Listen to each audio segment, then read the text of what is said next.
So what have we got here? This is Well, this is beer that we are so excited about.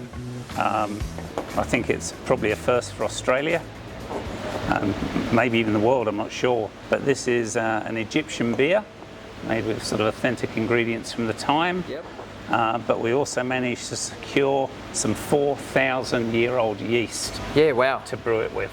So that's from the those archaeologists that like found the pots with the yeast in it, or Yes. I think you were telling me that story's been muddled and it's a different. It has been muddled over time. Yeah. So this yeast actually came from bread, Yep. entombed bread, and the microbiologist in the US extracted the yeast, Yep.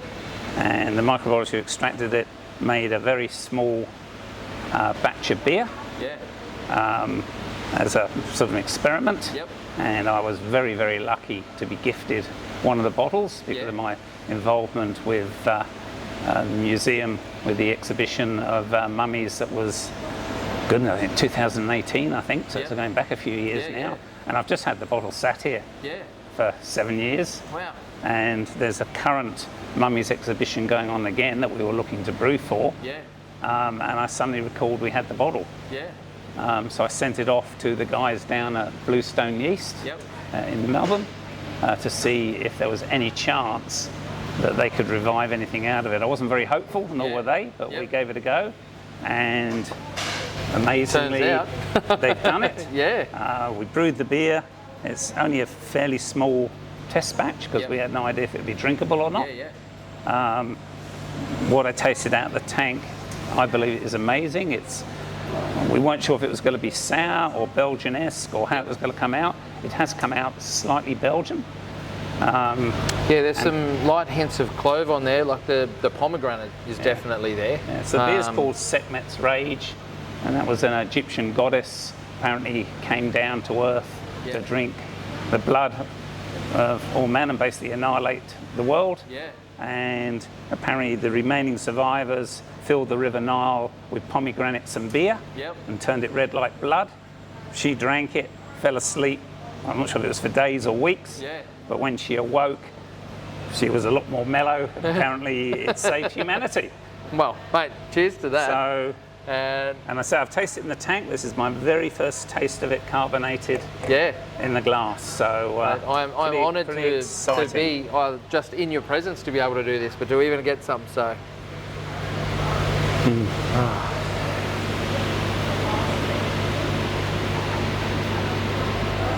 Wow, that's really something different, isn't it?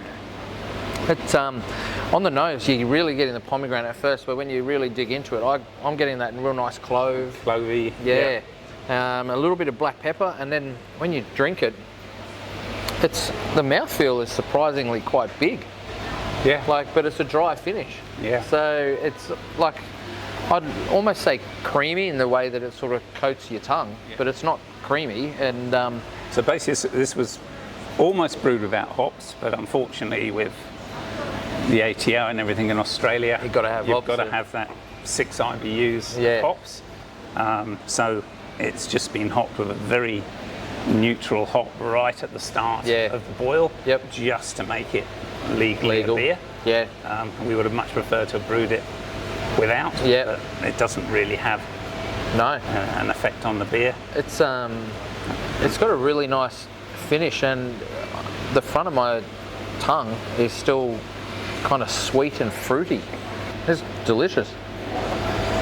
It's really good. Are the customers going to get any of this, or are you going to drink too much of it? Well, we've got an exclusive release coming very shortly, or by the time this is out, it may have just been released. Yeah.